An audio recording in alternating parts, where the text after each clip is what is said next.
आंबेगाव पत्रकार संघ आणि त्या माध्यमातून आयोजित करण्यात आलेल्या या कार्यशाळेसाठी म्हणून तुम्ही सर्व उपस्थित झालात।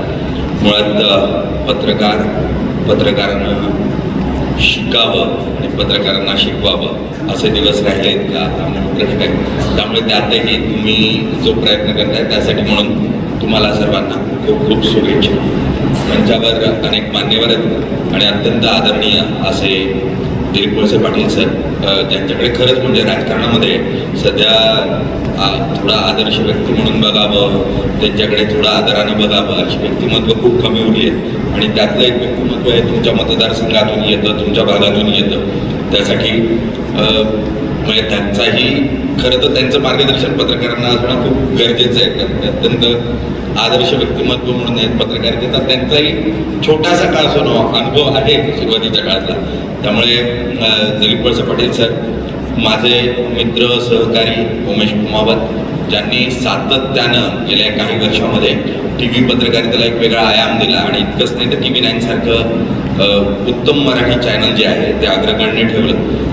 त्याचबरोबर SM देशमुख सर, जे आदरणीय आहेत आमच्यासाठी पत्रकारांसाठी सातत्यानं झटणारे, तुमच्या स्थानिक पातळीवर DK वळसे पाटील असतील, त्याचबरोबर लोणकर साहेब असतील पुण्याचे, शरद बाबळे साहेब, या सर्वांचं मी अभिनंदन करतो या पूर्ण कार्यशाळेसाठी म्हणून। आणि ज्यावेळेला आपण पत्रकारिता आणि पत्रकारितेच्या बदलणाऱ्या स्वरूपावर बोलतोय आणि भविष्यातले काय धोके आहेत, भविष्यातले काय चॅलेंजेस आहेत या संदर्भात बोलतोय, त्यावेळेला मुख्यतः पत्रकारितेतला सर्वात मोठा जो धोका आहे ना, तर पत्रकार हा पत्रकार नाही राहिलेला, पत्रकार हा डावा पत्रकार झाला किंवा उजवा पत्रकार झाला, हा सगळ्यात मोठा धोका आहे सध्याचा।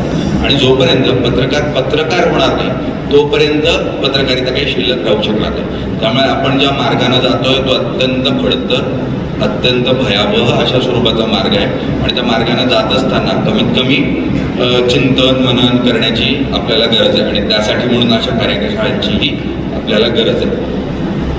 लोकशाहीचे मुख्यतः आपण 4 आधारस्तंभ म्हणतो, त्यातले 3 प्रमुख आधारस्तंभ आहेत। चौथा आधारस्तंभ हा आहे पण आणि नाही पण, त्याला संवैधानिक अशा स्वरूपाची खूप काही मान्यता नाही आहे। पण 3 आधारस्तंभ कोणते तर विधिपालिका आहे, कार्यपालिका आहे आणि न्यायपालिका आहे। मधल्या काळामध्ये म्हणजे गेल्या 30-40 वर्षांमध्ये आपण जी विधिपालिका होती, संसदीय प्रणाली होती, ते चालवणारे जे आमदार खासदार होते त्यांच्या मुळात विश्वासार्हतेवर प्रश्नचिन्ह निर्माण कोणी केलं तर पत्रकारितेच्या माध्यमातून एक मोठं प्रश्नचिन्ह त्यांच्यावरचं उपस्थित झालं। मग त्यांची भ्रष्टाचाराची प्रकरणं असतील, त्यांची वागणूक असेल या माध्यमातून। त्यानंतर कोण होतं, कार्यपालिका किंवा प्रशासन होतं। प्रशासनावरचे अनेक प्रश्नचिन्ह तयार होत गेले, ते आपण मांडत गेलो, त्यातून त्यांचीही विश्वासार्हता कमी होत गेली। त्यानंतर अत्यंत महत्त्वाची पालिका होती ती न्यायपालिका होती आणि मधल्या काळामध्ये गेल्या 10-1 वर्षामध्ये या न्यायपालिकेवरचा विश्वासही जवळजवळ सर्वसामान्य माणसाचा कमी होत चाललेला।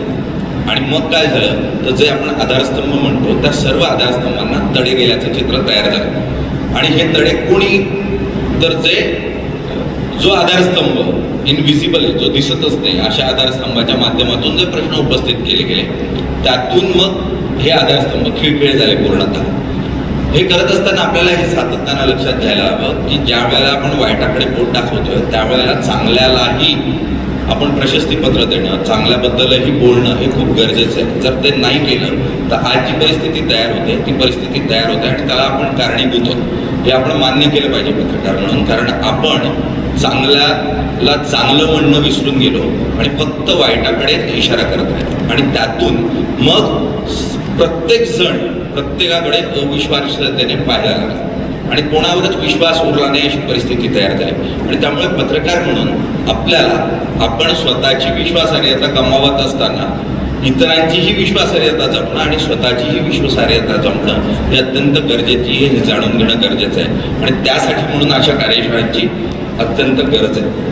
एक काळ होता जेव्हा आपण सातत्यानं अन्न, पाणी, निवारा या विषयांवर बोलायचो। आता आपण अन्न, पाणी, निवारा या विषयांवर जवळजवळ बोलतच नाही, कारण तो अत्यंत महत्त्वाचा विषय आपल्याला वाटतच नाही, खूपच दुय्यम विषय होत चालला आहे। म्हणजे माध्यमांमध्ये तरी ग्रामीण भागातल्या पत्रकाराला त्याचं महत्त्व आजही कळतं आणि त्यामुळे ग्रामीण पत्रकारिता ही अत्यंत गरजेची। ग्रामीण पत्रकारितेला अनेक अडचणी आहेत. आम्ही मुंबईमध्ये पत्रकारिता करतो, मुंबईत पत्रकारिता करताना आम्हाला खूप सुरक्षित असं वातावरण असतं. सहजासहजी कोणी आम्हाला गालबोट लावेल अशी परिस्थिती नसते. मात्र मी समजू शकतो की सुरक्षेचा प्रश्न अत्यंत कळीचा प्रश्न आहे ग्रामीण पत्रकारितेचा, आणि त्यामुळे स्थानिक राजकारण्यांना, स्थानिक प्रशासनातल्या अधिकाऱ्यांना बरोबर घेऊन चालण्याशिवाय पर्याय उरत नाही. आणि मग तिथे पत्रकारिता सातत्यानं आपला जीव जो आहे तो धोक्यात टाकत असते किंवा गमावत जातात. त्यामुळे आपल्याला त्यातून मार्ग काढावा लागेल. ही परिस्थिती आपणच बिघडवली आहे, त्यातून आपल्याला मार्ग काढत स्वतःचा मार्ग शोधावा लागेल. आणि तो मार्ग जर आपण शोधू शकलो नाही तर मग सरकारने आपल्याला संरक्षण द्यावं. आपण ज्यांच्या विरोधात बोलतो ते आपल्याला संरक्षण देतील का? ते कधीच देणार नाही. त्यांच्याकडून अपेक्षा कशी करायची आपण? मुळात प्रशासन ज्याची आपण सगळे दिंडवडे काढतो, ज्यांच्याबद्दल सातत्यानं आपण त्यांचे भ्रष्टाचार उघड करतो, ते आपल्याला सुरक्षा देतील का? तर ते देणार नाही. आपल्याला संघटितपणे आपणच आपल्यासाठी सुरक्षेची व्यवस्था आपणच एकत्रितपणे उभं राहावं लागेल. मग तुषार खरातसारखा माणूस अरेस्ट होतो किंवा त्याला कारागृहात डांबलं जातं, आपल्यातलं कोणी बोलत नाही. खूप दुर्मिळ असतात जे पत्रकं काढतात, त्याच्या व्यतिरिक्त कोणीच काय करत नाही. काळी फीत लावूनही रस्त्यावर कोणी उतरत नाही, कारण भीती असते की सध्या असलेल्या अस्तित्वातल्या सत्ताधाऱ्यांकडून आपल्याला उद्या अडचण केली जाईल. त्यामुळे पत्रकार हा खूप अडचणीत असलेला असा विषय झालेला आहे. आणि त्यामुळे सत्ताधारी पत्रकाराला आपल्या बरोबर ठेवू पाहतोय, प्रशासन आपल्या बरोबर ठेवू पाहत आहे, न्यायपालिका असली नसली तसा वापर करून घेते. आणि याही परिस्थितीत आपल्याला मार्ग काढायचा. मार्ग काढण्याशिवाय पर्याय नाही. जर तुम्हाला पत्रकारिता आणि लोकशाही जिवंत ठेवायची असेल तर आपल्याला या ठिकाणी स्वतःसाठी म्हणून मार्ग शोधावा लागेल. इतकंच नाही तर तुषार खरातांना एकीकडे अटक होते, ते कारागृहात जातात, ते दोषी असतील. आपण त्यांना पूर्णतः क्लीन चिट देण्याचा अधिकार आपल्याला नाही, आपण त्यांना क्लीन चिट देऊ नये. पण ज्या स्वरूपामध्ये त्यांना अटक करण्यात आली, एखादी गुन्हा दाखल होतो आणि त्यानंतर 15 मिनिटांमध्ये एखाद्याला अटक होते, हे कसं शक्य आहे? तुम्ही सकाळी मुंबईतून त्याला घेऊन जाता, घेऊन गेल्यानंतर त्याची चौकशी होते आणि चौकशी दरम्यान गुन्हा दाखल होतो आणि लगेच 15 मिनिटांमध्ये तीन अत्यंत गंभीर गुन्हे जिथे तुम्हाला जामीन मिळणं शक्य नाही, असे गुन्ह्यांमध्ये तुम्हाला अटक कशी केली जाते? असा प्रश्नही उपस्थित जर आपण करू शकलो नाही तर निश्चितपणे आपणच आपला जीव भोगतो आणि ते करणं अत्यंत गरजेचं आहे. दबाव निश्चितपणे असेल, पण बोलावं लागेल. थोडं फार का असो ना, आपल्याला बोलावं लागेल. जर ते आपण बोललो नाही तर आपलं अस्तित्व धोक्यात येईल आणि त्यामुळे ते बोलावं लागेल. एकीकडे तुषार खरातांसारखीचं प्रकरण येतं, दुसरीकडे प्रशांत कोरटकर नावाचा माजी पत्रकार त्याचंही प्रकरण घेतं. प्रशांत कोरटकर सारखा माणूस अनेक दिवस अगदी तो विदेशात पळून गेला इथपर्यंतची चर्चा होते. इतक्या 2 टोकांवर पत्रकारिता केली. म्हणजे एकीकडे काही करू पाहणाराही कारागृहात जातोय आणि खूप काही करूनही एखादी जण कारागृहात जात नाही, अशी परिस्थिती आहे. त्यामुळे आपणही आपल्या व्यवसायाला आत्मचिंतन मनन करण्याची गरज आहे, कारण या दोन्ही प्रवृत्ती आपल्यातल्याच आहेत आणि त्यामुळे आपल्याला विचार करण्याची गरज आहे. त्याशिवाय पत्रकारिता टिकू शकणार नाही. वैयक्तिक आकस हा कधी नसायचा मुळात राजकारण्यांकडून. सर मी दिलीप वळसे पाटलांबरोबर काम केलं, त्याला आम्ही मंत्रालयामध्ये अनेक विषय असे मांडले जे अडचणीचे होते सत्ताधाऱ्यांसाठी, तत्कालीन सत्तेसाठी. मात्र आज बातमी लावल्यानंतर दुसऱ्या दिवशी कधीही आमच्यावर आकस ठेवला गेला नाही किंवा राजकारण्यांनी सूडबुद्धीनं आमच्या विरोधात कोणतेही अशी अडचण तयार करण्याचा प्रयत्न केला नाही की ज्यातून आम्ही अडचणीत येऊ. म्हणजे दिलीप वळसे पाटील साहेब मी मंत्री म्हणून बघितले आहेत, मी विधिमंडळाचे अध्यक्ष म्हणून बघितले आहेत विधानसभेमध्ये. मी एक किस्सा म्हणून सांगतो आणि मी तो सातत्याने सांगतो. वळसे पाटील साहेब नागपुरात एका चित्रपटाला म्हणून अनेक आमदार गेले, लवकर कामकाज संपलं होतं, आमदार गेले. आता चित्रपटाला आमदार गेले याची बातमी आम्ही दाखवली आणि ती दाखवली असताना अनेक आमदार गेलेले होते, मंत्री गेलेले होते. दिलीप वळसे पाटील साहेब अध्यक्ष होते. मला बातमी कळल्यानंतर मी तिथे पोहोचलो आणि तिथे कार उभी होती. कारवर विधिमंडळाचा झेंडा लागलेला होता. मी ती शूट केली, ती दाखवल्यानंतर बातमी चालली रात्री उशिरापर्यंत. त्या बातमीने बराच धुमाकूळ घातला. राजकारण्यांनी आपल्या मार्गानं आपल्या घराचा बंगल्यांचा रस्ता पकडला. बातमी दुसऱ्या दिवशी छापूनही आली. साधारण 12:30-1च्या सुमारास मला दिलीप वळसे पाटील सरांचा इथून त्याचा जो बहिरा असतो तो आला आणि आमच्या त्या माईक स्टँडला त्याने निरोप दिला, तुम्हाला दिलीप वळसे पाटलांनी बोलवलं. म्हटलं ठीक आहे. गेलो त्यांच्या कॅबिनपर्यंत. सर नेहमीप्रमाणे कोणत्या तरी फाईल चेक करत होते. चेक करत असताना त्यांनी त्यांच्या त्या चष्मातले त्यांची एक विशिष्ट नजर आहे म्हटल्यानंतर त्या नजरेतून माझ्याकडे असं वर बघितलं, अधिवेशन सुरू होतं आणि ते बघितल्यानंतर ते मला म्हटले, मला काही योग्य वाटलं नाही तू ज्या पद्धतीने बातमी केलीस. म्हटलं काय झालं? तर म्हणे माझी गाडी तिथे नसताना तू माझी गाडी बंगल्यावर शूट केलीस, त्याचा झेंडा शूट केलास आणि असं दाखवलंस की दिलीप वळसे पाटील हेच चित्रपट बघायला गेले नाही. मी म्हटलं सर नाही, काहीतरी चुकीचं होतं आहे, असं काही मी केलेलं नाही आहे, ती गाडी तिथंच उभी होती थिएटरच्या खाली. मला म्हणले नाही तू खोटं बोलतेस. म्हटलं सर खरं सांगतो मी तुम्हाला, मी शूट तिथेच केली गाडी. म्हणजे नाही मला तिथे गाडी उभी नव्हती. मी म्हटलं सर एक काम करा, ज्या चौकामध्ये ते थिएटर आहे त्या थिएटरच्या आजूबाजूला CCTV कॅमेरे लागलेले, तुम्ही CCTVतल्या कॅमेऱ्याचं माहिती मागवा. जर तुमची गाडी संध्याकाळी 6:15 वाजता तिथे उभी नसेल तर म्हटलं तुम्ही द्याल ती शिक्षा मी घ्यायला तयार आहे. असं म्हणून विषय संपला. मी बाहेर गेलो. बाहेर गेल्यानंतर परत 3:30-4 वाजता परत बाहेर आला. तो मला म्हटलं सरांनी बोलायला आणि म्हटलं झालं ना आता. सर बऱ्यापैकी रागवलं होतं माझ्या. म्हटलं आता झालं की आता परत काय? म्हणजे नाही तुम्हाला परत बोललं. गेलो परत गेल्यानंतर दिलीप वळसे पाटील नेहमीप्रमाणे आपले फाईल चेक करत बसलेले होते. माझ्याकडे बघितलं आणि बघून म्हटले माय अपॉलॉजी. म्हटले मला चुकीची माहिती दिली माझ्या लोकांनी, गाडी तिथेच उभी होती, ती दिलेली बातमी बरोबर होती. मुळात हे जे मोठेपण आहे ना की एखादी गोष्ट आपली चुकली तरी ती स्वीकारणं, ही स्वीकारण्याची मानसिकता ही त्या राजकारण्यांमध्ये होती. आत्ताच्या राजकारण्यांमध्ये ती उरलेली नाही. तिथे ते तुम्हाला कोणत्याही परिस्थितीमध्ये गुन्हेगार ठरवतील आणि तुम्ही चुकीची बातमी कशी दिली हे सांगण्याचा प्रयत्न करतील.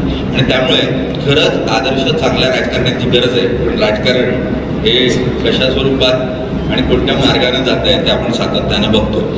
तर मुळात या सगळ्या परिस्थितीमध्ये जर येणारा जो बदल आहे, खूप मोठ्या प्रमाणावर जो बदल होतो आहे, जसं उमेश कुमारांनी सांगितलं, जसं SM देशमुखांनी सांगितलं, AI हा खूप मोठा बदलाचा म्हणण्याची मोठी सुनामी घेऊन येते. म्हणजे मी त्याला लाटे नाही म्हणणार, खूप मोठी सुनामी आहे AIच्या माध्यमातून येणारी. आणि ती कॉन्टेंट क्षेत्रातली, ती फक्त पत्रकारितेच्या क्षेत्रातली नाही. आणि त्यामुळे कॉन्टेंटचं प्रत्येक क्षेत्र, प्रत्येक आयाम हा पूर्णतः बदलून जाणार आहे आणि तो 360 डिग्री बदलणार आहे. आणि त्यामुळे जी माध्यमं आम्ही TV सारखं माध्यम मुंबईत बसून चालवायचो ती आता तुम्ही तुमच्या गावात चालवताय. तुमचे स्वतःचे YouTube चॅनल आहे. आम्ही ज्याला म्हणतो आम्ही चॅनल हेड आहोत, तर तुम्ही तुमच्या भागामध्ये तुमच्या चॅनलच्या हेड आहात. तुम्ही उत्तम रेव्हेन्यू घेतात. अनेक पत्रकार जे स्थानिक पातळीवर म्हणजे जुन्नर, मंचर, आंबेगाव या भागामध्ये असो किंवा अजून आजूबाजूच्या गावांमध्ये असो, छोट्या छोट्या चॅनलच्या माध्यमातून उत्तम अशा स्वरूपाची पत्रकारिता आणि रेव्हेन्यू तयार करणारे अनेक पत्रकार उत्तम काम करतात. त्यांना हे समजून घेणं गरजेचं आहे. कारण AI हा आपल्या व्यवसायाला पूर्णतः 360 डिग्रीमध्ये बदलून टाकणारा असा भाग आहे.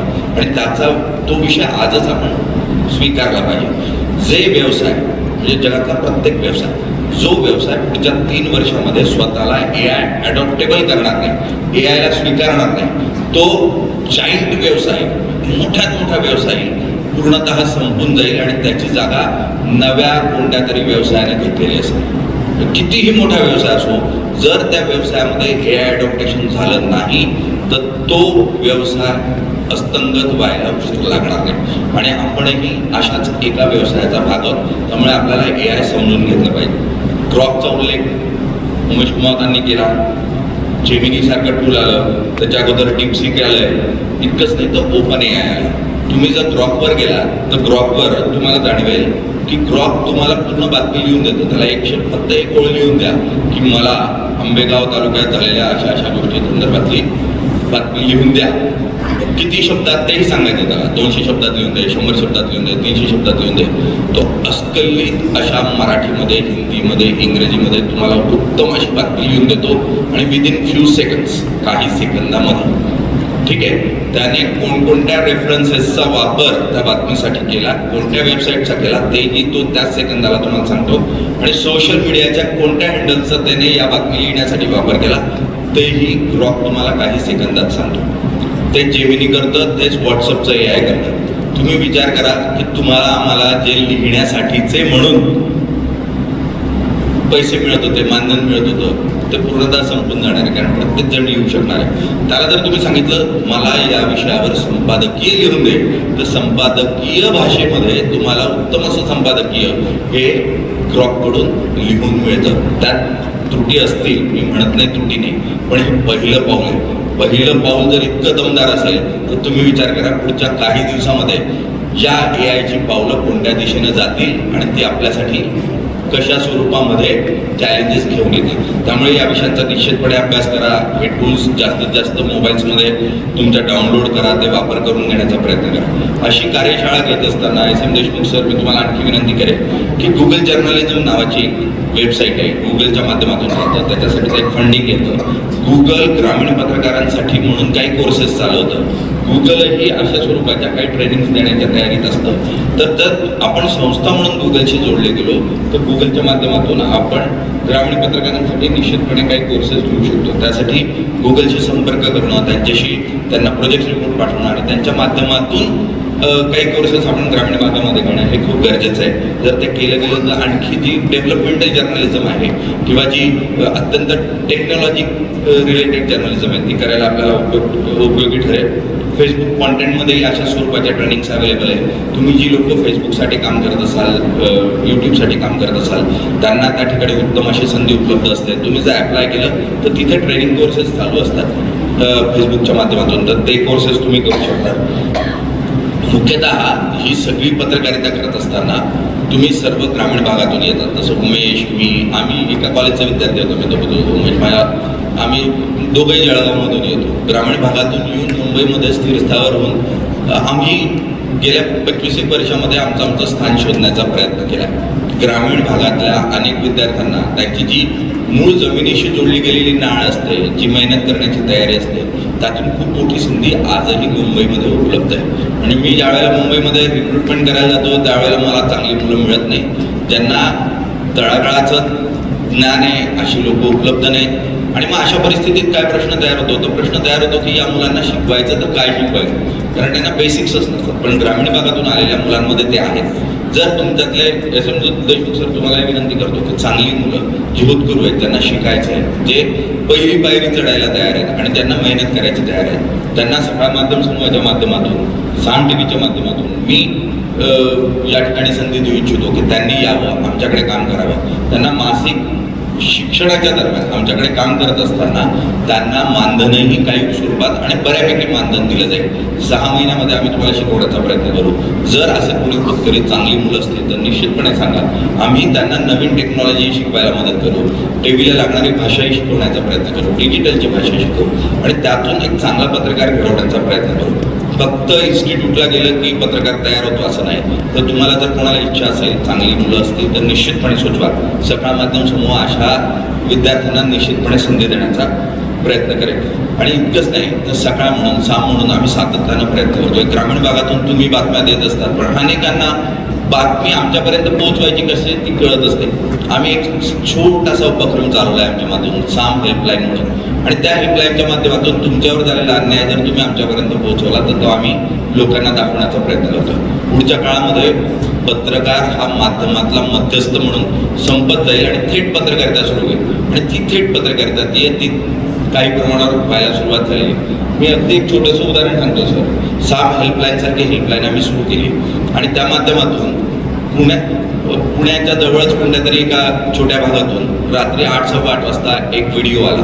त्यामध्ये एका साधारण 50-60 वर्षाचा गृहस्थ असेल तो, त्याच्या साधारण वयाची एका महिला, या दोघांना खूप 4-5 मुलं रस्त्यावर धोपटत होती. औरंगाबादची बातमी दिवस.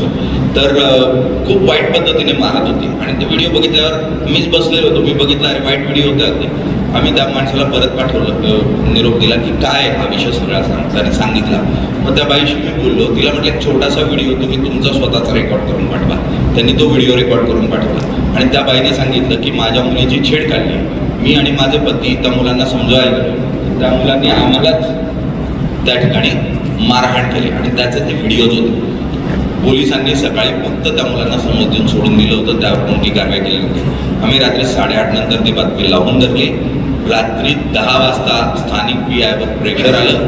रात्री 12 वाजता त्या सर्व गावकऱ्यांना अटक झाली अटक झाल्यानंतर दुसऱ्या दिवशी त्यांची ओळख परेड झाली माध्यमांसमोर आणि संध्याकाळी दुसऱ्या दिवशी संध्याकाळी त्या गुन्ह्यांची धिंड ही गावातून काढण्यात आली. मुळात जर अन्याय होतोय तर दरवेळेला झालेला अन्याय हा पत्रकारांनाच त्याची वाचा फोडायला हवी असं नाही. जर तुम्ही थेटपणे माध्यमांपर्यंत पोहोचू शकत असाल, त्याचे दरवाजे जर माध्यम उघडे करून देत असेल तर हे शक्य आहे आणि अशा माध्यमातून पुढच्या काळात पत्रकारिता करावी लागेल. अन्यथा पत्रकारिता अत्यंत विपरीत अशा परिस्थितीमध्ये येऊन पोहोचलेली आहे. मुळात स्वतःला पत्रकार म्हणून घेतानाही संकोच व्हावा इतकी ती परिस्थिती वाईट झालेली आहे. आणि त्यामुळे या परिस्थितीला जर सुधारवायचं असेल तर तुमच्या माझ्यासारख्यांचंच काम आहे. तुम्ही पत्रकार असाल, मी संपादक असेल, संपादक म्हणून काही नाही, आपण सर्व पत्रकार आहोत आणि पत्रकार म्हणून ही परिस्थिती आपल्याला सुधारावं लागेल. आपली विश्वासार्हता आपल्यालाच वाढवावी लागेल, तरच आपलं अस्तित्व तर राहील. नाही तर 4 स्तंभांमध्ये गेलेले जे तडे तसे तडे आपल्याही स्तंभाला आहे आणि आपला स्तंभ हा सगळ्यात फ्रजाईल, सगळ्यात लवकर कोसळणारा स्तंभ आहे आणि त्यामुळे तो स्तंभ कोसळायला वेळ लागणार नाही. आणि त्यामुळे विनंती एकच की आपला स्तंभ आपण जागृत आणि भक्कम ठेवायचा असेल तर आपल्याला सर्वांना मिळून एकत्रितपणे काम करावं लागेल. मी तुम्हाला सर्वांना शुभेच्छा देतो आणि पुन्हा एकदा आंबेगाव पत्रकार संघालाही शुभेच्छा. त्यांनी या कार्यशाळेचं आयोजन केलं आणि मला इथे बोलण्याची संधी दिली त्यासाठी म्हणून खूप खूप धन्यवाद. थँक्यू.